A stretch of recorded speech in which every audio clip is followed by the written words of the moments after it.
আমাদের এই 30 বছর আগে তিল তিল করে যখন এই নদী ভাঙা শুরু হয়, আজকে যে বেড়িবাঁধ হয়েছে সেও পরিপূর্ণতা না। অর্ধেক বেড়িবাঁধ হয়েছে, অর্ধেক বেড়িবাঁধ চরকটা নৌকা নিয়ে গেছে। বন্ধুরা আমার, এখানে যদি একটি করে প্রস্তাব ভাবনা হতো আগামী গত 30 বছরে, তাহলে আমাদের এই সুরেশ্বর অঞ্চল এভাবে নদীতে বিলীন হতো না। আমরা এই নদী ভাঙা লোক, আমরা অবহেলিত লোক, আমরা চাই আগামীতে বাংলাদেশ জাতীয়তাবাদী দল বিএনপি দেশ নায়ক তারেক রহমান মনোনীত পদপ্রার্থী আলহাজ শফিকুর রহমান কিরণ ভাইকে নমিনেশন দিলেন। গণমানুষের নেতা শফিকুল দরিয়ার নেতা জনাব আলহাজ শফিকুর রহমান কিরণ ভাইকে আমরা যদি এমপি নির্বাচিত করতে পারি, ইনশাআল্লাহ আমার দৃঢ় বিশ্বাস আগামী দেশে মন্ত্রী হয়ে এই এলাকার উন্নয়ন করবে, এই প্রত্যয় আমরা রাখি। তার জন্য আলহামদুলিল্লাহ আমাদের এই মুক্ত আলোচনা এবং এই পরিবেশ, এই আন্দোলনের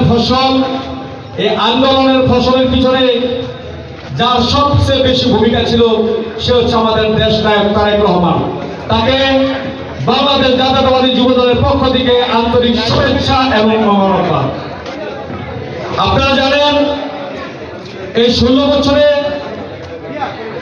এই ফ্যাসিস্ট সরকারের আমলে বাংলাদেশ জাতীয়তাবাদী দল বিএনপি অনেক শীর্ষ পর্যায়ের নেতারা খুন হয়েছে, গুম হয়েছে, আয়নাঘরের সৃষ্টি হয়েছে যা বিশ্বের কোথাও আমরা এই নজির দেখিনি। আয়নাঘর বলতে কোনো ঘর ছিল না, এই বাংলাদেশ আমরা সেই আয়নাঘর দেখেছি।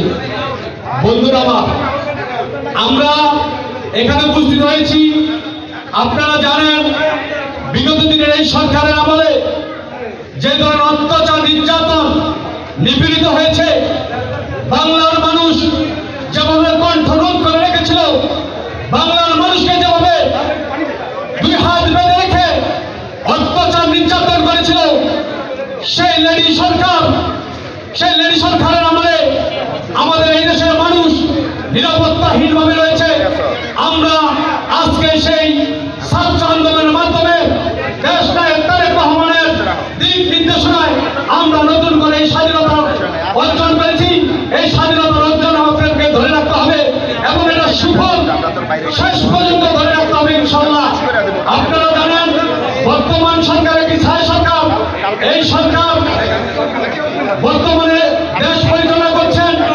আমাদের আগামী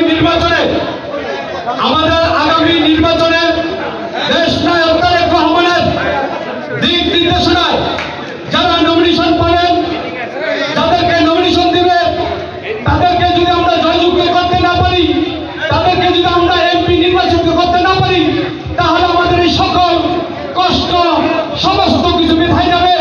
আমাদের এই কষ্ট, আমাদের এই অঞ্চল সমস্ত কিছু বেঁচে যাবে। বন্ধুরা আমার, আপনারা জানেন বিগত দিন আমাদের এই সুরেশ্বর, বিশেষ করে আমরা নদী ভাঙা লোক, আমাদের এই নদী আজকে 30 বছর যাবৎ নদীতে বিলীন হয়ে গেছে। এই নদিয়া সখীপুরে যে এমপি ছিল কর্নেল শওকত আলী সাহেব, এরপরে আরেক এমপি আসছিল শামীম সাহেব।